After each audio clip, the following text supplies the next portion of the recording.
दोस्तों, हम बचपन से ही जलपरियों के बारे में सुनते आ रहे हैं, लेकिन एक सवाल जो सबके दिमाग में घूमता है और वो ये है कि क्या आज भी जलपरियां इस दुनिया में मौजूद हैं। दोस्तों, कई लोगों का ये मानना है कि जलपरी कोई काल्पनिक जीव नहीं है, बल्कि उनका अस्तित्व आज भी इस दुनिया में मौजूद है। कई लोगों ने तो जलपरियों को देखने का दावा तक किया है। दोस्तों, आज भी यह रहस्य की बात है कि समुद्र में इंसान जैसी जलपरियां रहती हैं। जलपरियां क्या सच में होती हैं या सिर्फ दंत कथाओं में ही इनका जिक्र है। लोगों ने समुद्र और विशाल झीलों में जलपरियों को देखने का दावा किया है, लेकिन कोई भी इस पर विश्वास नहीं करता। हमने बचपन में न जाने कितने किस्से कहानियां सुनी हैं। जब भी हम जलपरियों के बारे में सुनते हैं तो हम कल्पनाओं की उस दुनिया में खो जाते हैं जहां अनंत गहरी समुद्र की गहराइयों में आधे मानव शरीर और आधे मछलियों की शरीर की खूबसूरत प्राणी अपनी रंग बिरंगी पूंछ के सहारे तैर रहे होते हैं। भारत ही नहीं, दुनिया भर के कई किस्से कहानियों, लोक कथाओं और दंत कथाओं में जलपरियों के अस्तित्व का वर्णन मिलता है। जलपरियों का जिक्र ज़्यादातर कहानियों में नायिका के रूप में होता है।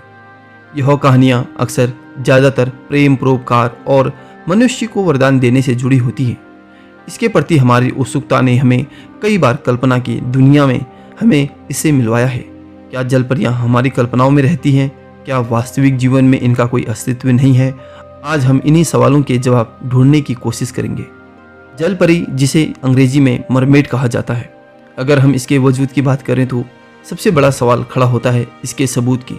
कई बार बहुत से लोगों ने यह दावा किया है कि उन्होंने जलपरियों को देखा है, उनसे बात भी की है, लेकिन बिना प्रमाण के हम उनकी बातों को उनका वहम है कहकर टाल देते हैं। लेकिन जापान में 280 साल पहले एक मछुआरे को जलपरी का मृत शरीर मिला था।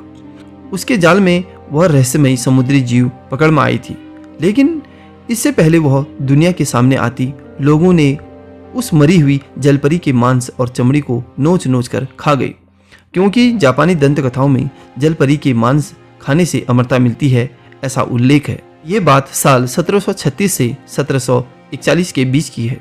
जापान देश के एक समुद्री मछुआरे के जाल में मरी हुई जलपरी फंसी थी।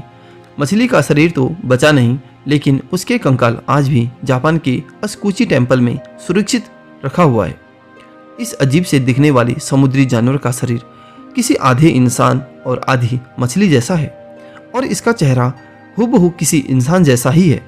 उसके मुंह में किसी मछली की तरह नुकीले दांत भी हैं। जापान के अस्कुची टेम्पल में बीते 250 साल से जिस जलपरी का कंकाल रखा हुआ है, अब उसकी जांच होनी है। उस कंकाल को एक्सपर्ट्स रिसर्च के लिए अपनी लैब में ले गए हैं और उसकी जांच कर रहे हैं। जापान की एक पौराणिक दंत कथा के अनुसार एक महिला 800 सालों तक जीवित रही, क्योंकि उसने गलती से जलपरी का मांस खा लिया था। बस जिन लोगों ने उस जलपरी का मांस खाया वो उसी कहानी से प्रेरित थे। वो लोग अमर तो नहीं हुए, लेकिन अब इस जलपरी कही जाने वाली जीव की सच्चाई जरूर पता चल जाएगी। रिसर्च द्वारा यह जानने की कोशिश की जा रही है कि यह अजीब सा दिखने वाला जानवर सच में कोई समुद्री जीव है या कोई इंसान का बच्चा जिसका शरीर किसी वायरस के कारण ऐसा हो गया है। दोस्तों, क्या आपने कभी जलपरियों को देखा है और जलपरियों के बारे में आपके क्या विचार हैं? दोस्तों, आप कमेंट के द्वारा मुझे भी बताने की कोशिश करिएगा।